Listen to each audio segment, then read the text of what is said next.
look at your calendar or stories about your mission. Think about what's relevant to your donors and like build a campaign or a day around it, or, you know, something that connects with your donors in a way that would be unique.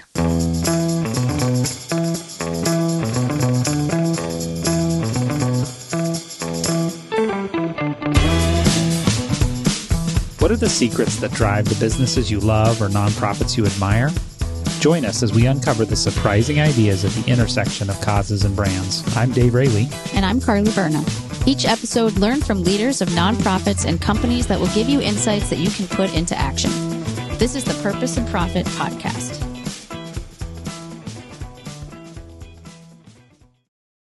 This episode is brought to you by Imago Consulting, an advisory firm that helps nonprofits and businesses grow through innovation. Find out more at imago.consulting. That's IMAGO.consulting. Carly, as we record this episode, it is the holiday season. And I don't know about you, but have you ever noticed how many like fake holidays are like mixed into the calendar? You mean Red Cup Day at Starbucks is not a real holiday? That was, as we record this, that was very recently. So I did a pop quiz for you. You haven't seen this before, but today's episode is all about the power of invented holidays, which I guess technically every holiday was invented at one point. But there are so many holidays on the calendar today. And so I'm going to give you a pop quiz. I'm going to give you 4 different holidays, and you need to guess which ones are the real holidays. Okay. Okay. So global holiday number 1 is Hat Appreciation Day, which is a day to celebrate all types of headwear from baseball caps to berets. Day number 2 is the Dewey Decimal System Day, which is a day to explore the world of books and knowledge with a library tour or an online book club. Day number 3 to choose is National No Phone Day, which is encouraging everyone to unplug and enjoy a day without screens. And then day number 4 is National Lager Day, a day to celebrate and to enjoy the crisp taste of your favorite lager with family and friends. Cheers. How many of these are actual days? 2 of them are actual days, and 2 of them are ChatGPT invented this morning days. Okay. I think National No Phone Day is a real day, and the Dewey Decimal System one. You are half correct. National No Phone Day is, I don't believe a day, is what ChatGPT invented, although I would definitely think somebody listening to this could probably find it. And Dewey Decimal System is, in fact, a real holiday. December 10th, as our episode releases, is Dewey Decimal System Day. As is, by the way, National Lager Day, also December 10th. Great. So if you're listening to this on the episode release and you appreciate a good lager, go for it. Nice. Well, I did celebrate National Red Cup Day, which I'm saying is a national day. Yeah, I always like getting a couple of those red Starbucks cups and like even just making coffee at home in them. There's just something Christmassy about the red cup, so I don't blame you. You know, Carly, you and I were talking about this, and I wrote an article a while ago about just the power of invented holidays, and we're gonna talk about some things today. But you know, if you just think about the calendar, there's so many different kinds of holidays. When I was a kid, right, it was what we would think of as the actual holidays: Christmas and New Year's and Thanksgiving and Halloween and all that kind of stuff. But today, we've got cultural holidays. You and I were joking about like May the 4th, people celebrate as a Star Wars day. 7-Eleven Day, you told me about it. I didn't even know that was a thing. And you've got brand specific holidays, so you've got Amazon Prime Day. Fun fact, Carly, they had such a good jingle for the Amazon Prime Day this year that my daughters sing the Amazon Prime Day song now. Thankfully not all the time, but you've got brand specific holidays. You've also got just kind of the generic holidays, right? National Talk Like a Pirate Day, right? And whatever History Month. And so it's just interesting to me that our culture seems to have a fascination with holidays, like with these sort of created moments. I mean, what do you make of that? Yeah, it makes me think about how we love like moments and rhythms and like something to celebrate. Like even, I live half my year in Arizona, and so we don't really have seasons.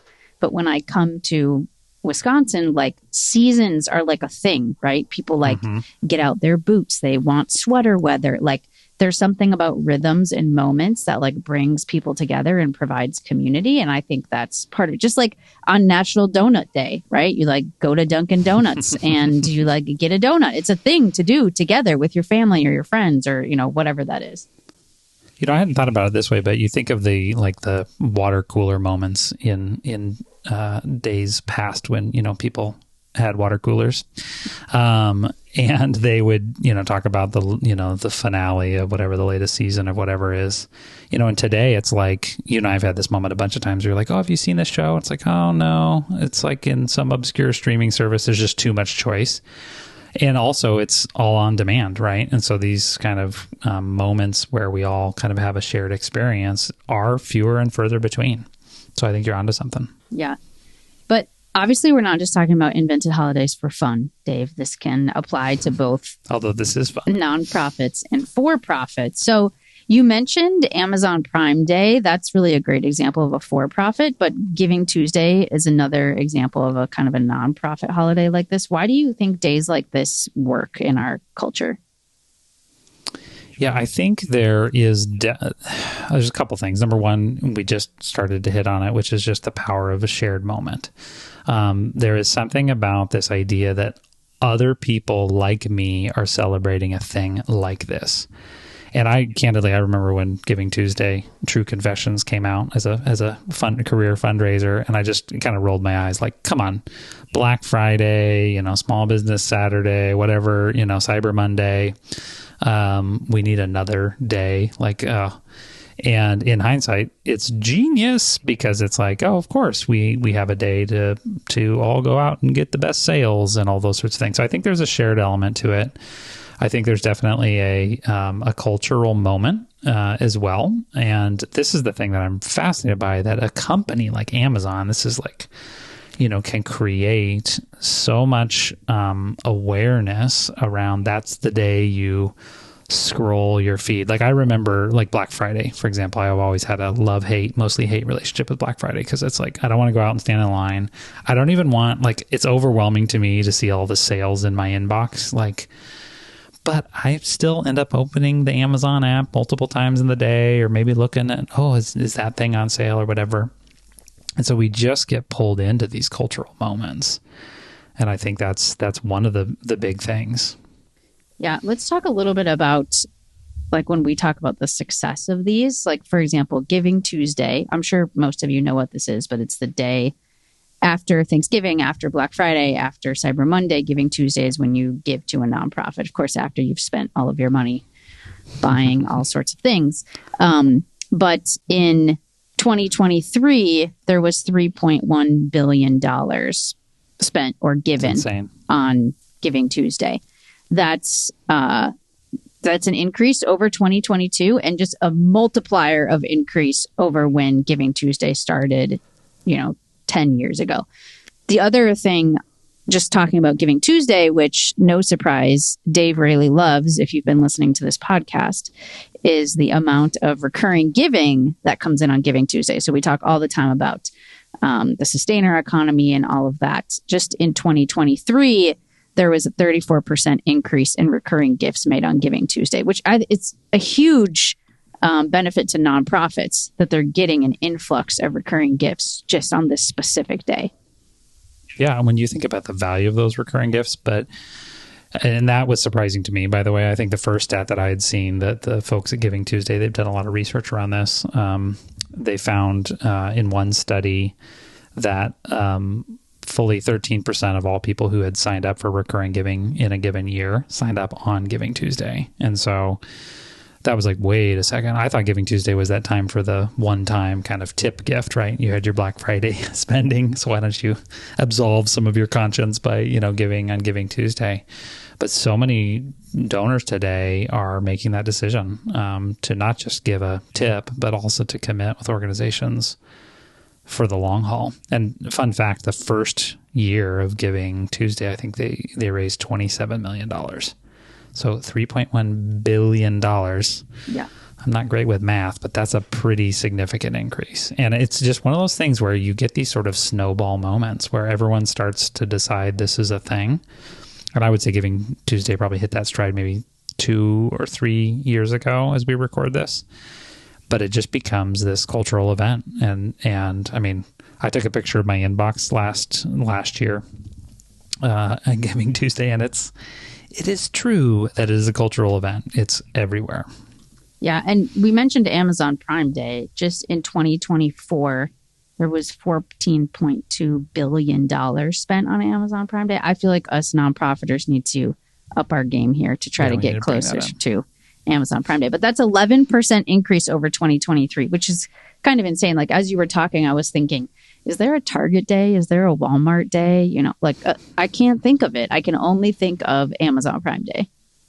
Yeah.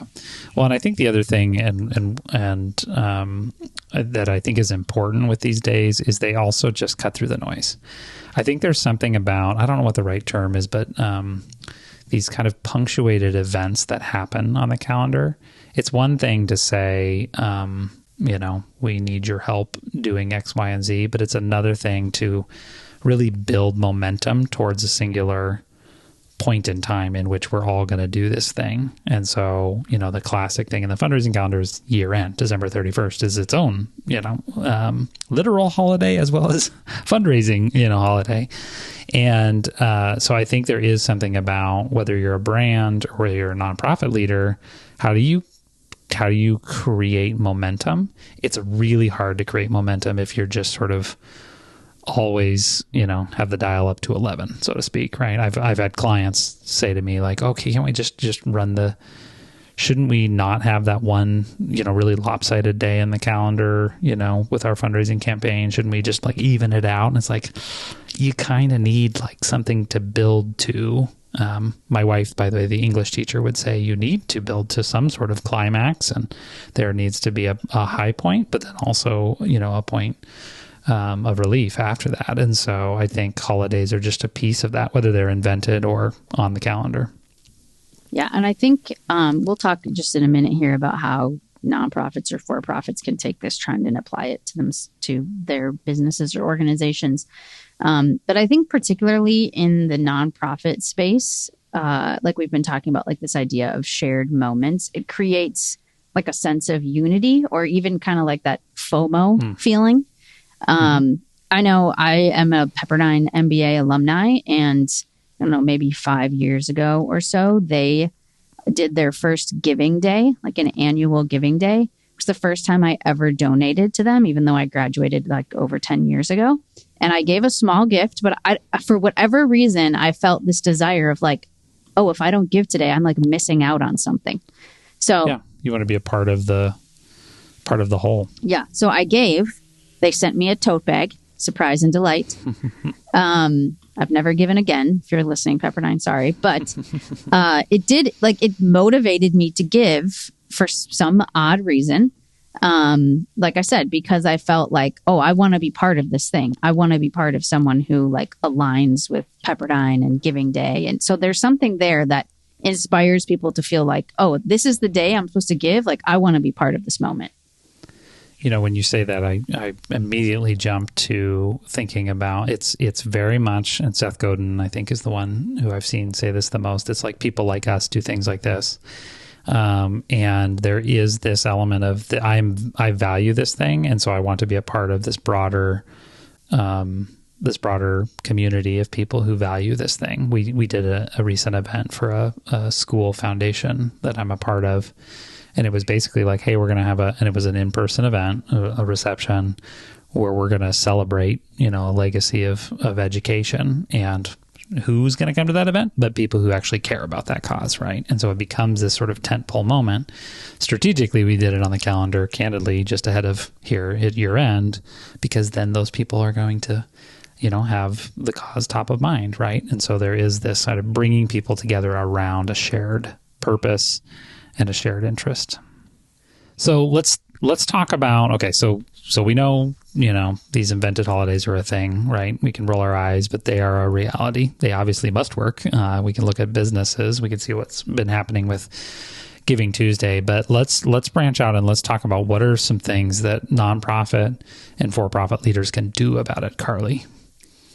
Yeah, I know at the nonprofit I worked at, and honestly, I was inspired by Pepperdine's Giving Day, is we kind of looked at our calendar and we were like, what is a day that would be relevant to our donors, to our organization, what our mission is? And at the time, we chose something around our founder, who kind of has a great story and is tied to that specific nonprofit. And so we created a Founders Day and did a campaign around that. And it was all about kind of tying back to the mission. And no matter what comes ahead, we're never going to change the mission. And we wanted to, one, tell the story of the founder and, how long the organization been around and what the mission is. And also motivate people to say, yeah, I'm in on this and I'm in on something that's been around and consistent for 50 years. So I think that's a great place to start, is look at your calendar or stories about your mission. Think about what's relevant to your donors and build a campaign or a day around it, or, something that connects with your donors in a way that would be unique. Yeah. Is your faith-based organization searching for a leader who truly aligns with your mission? Faith Search Partners is the premier executive search firm dedicated to faith-driven organizations. With over 130 years of combined experience and a 98% success rate, they will guide you through every step of the process, ensuring that you find the right leader to drive your mission forward. Trust the experts who live their faith. Visit faithsearchpartners.com today to learn more.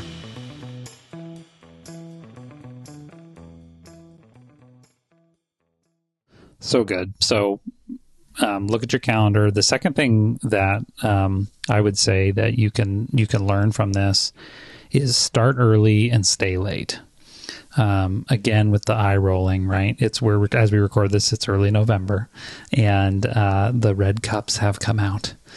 And I don't know about you, Carly, but the appropriate time to decorate for Christmas is the day after Thanksgiving. Oh, right? I thought you were going to say the day after Halloween, and I was going to be like, no, Dave.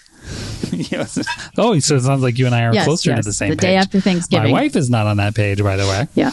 And I know this is a controversial topic, but there's a reason why businesses, start rolling out Christmas, stuff. I think it was pre-Halloween, actually, this year that I was in Home Depot and saw the, Christmas inflatables going up, right? And so businesses understand, and I'm the first to complain when Starbucks puts their Christmas cups out earlier and earlier every year. But there's a reason they do it. By the way, fun fact, there was a 2022 study actually asking Americans when the quote-unquote ideal time for holiday advertising was to begin. And half of Americans said mid-November. So they mostly agree with me, except for the whole Christmas trees after Thanksgiving thing. But the bottom line is start earlier. And so when you look at Black Friday sales as an example in the retail space, you're going to see Black Friday sales start well before Thanksgiving. And based on when this episode comes out, you'll have already experienced that. But you've got to start early. And so when I think about things like Giving Tuesday, for example, Giving Tuesday, yes, is a day in early December, but it's also a time to start to communicate to people, candidly, weeks ahead of time, and then to actually continue the messaging after the day. I tell a story in an article we'll link in the show notes about invented holidays, about Walmart. I think the numbers I saw, they started their Black Friday sale. Oh no, actually, sorry, this was not Walmart. This was REI. So REI started their, it was their Cyber Monday sale. They started their Cyber Monday sale on Saturday, so 2 full days before Cyber Monday. And then they actually ran the quote Cyber Monday sale until the following Monday. So first of all, who knew that Cyber Monday sale could last for 10 days?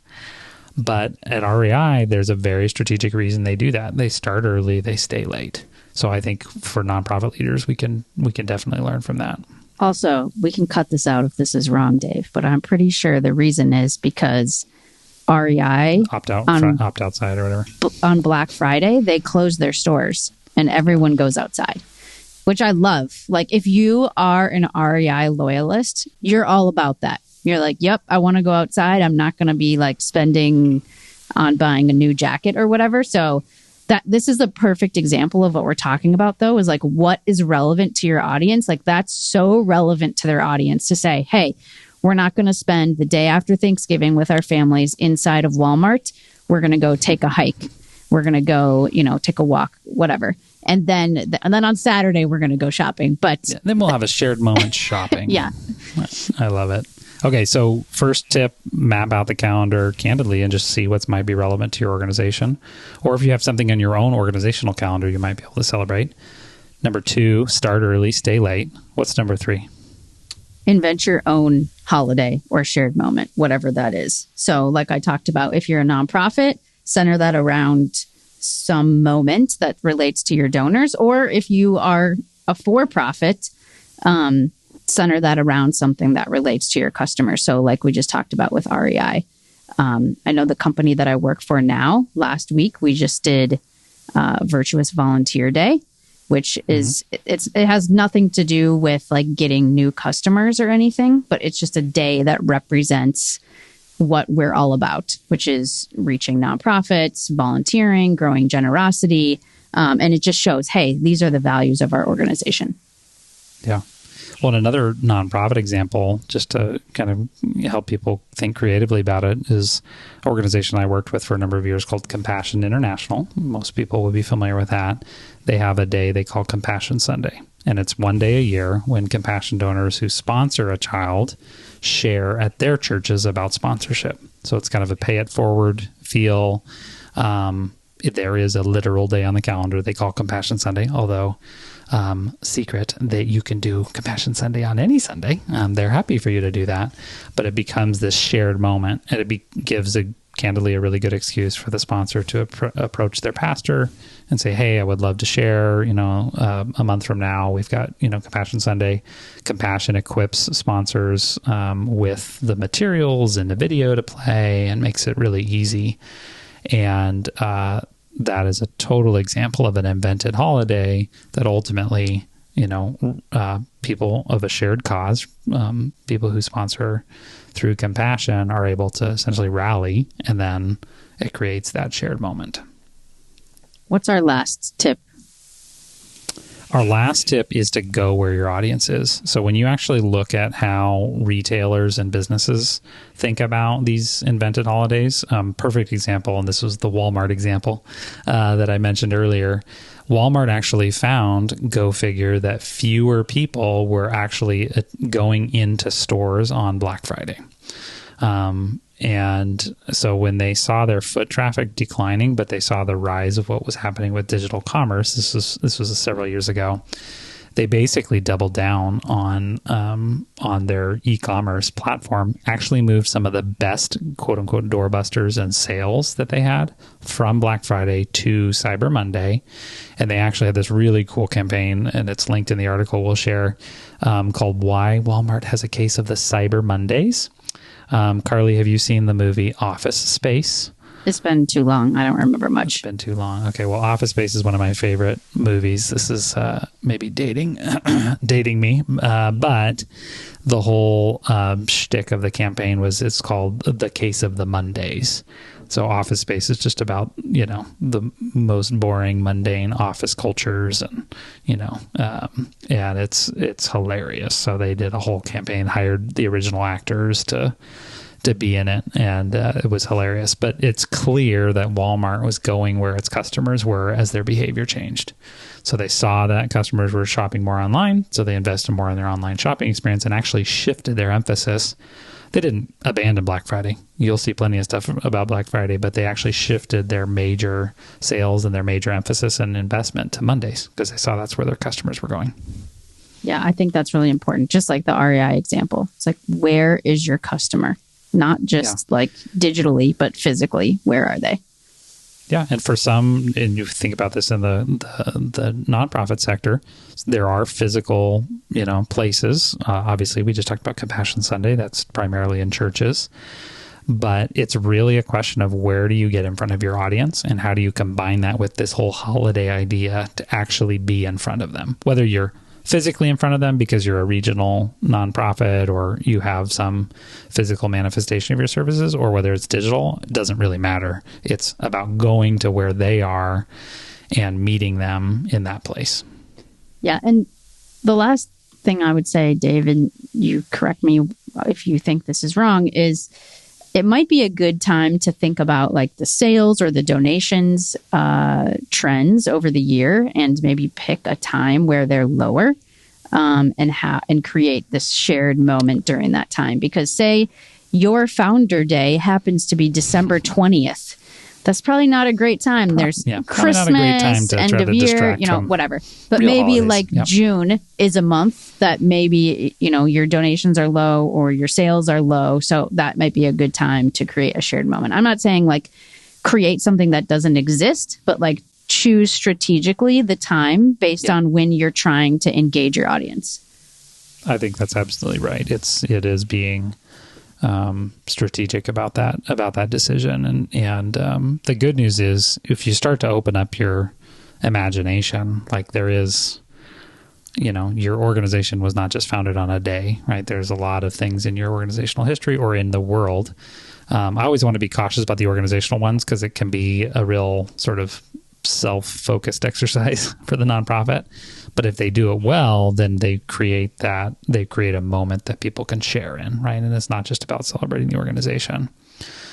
So as you listen to this, I hope this is something that's been helpful for you. By the way, this is a little bit of an experimental episode for Carly and I, just riffing on a topic like this. We would love your feedback. If you're enjoying the show, please just take a minute and go ahead and rate it. It's super easy just to pull that up and leave a review. And we just really appreciate you. We hope you've learned something new today and that you've benefited and that you can grow your leadership and your organization as a result. Have a great day.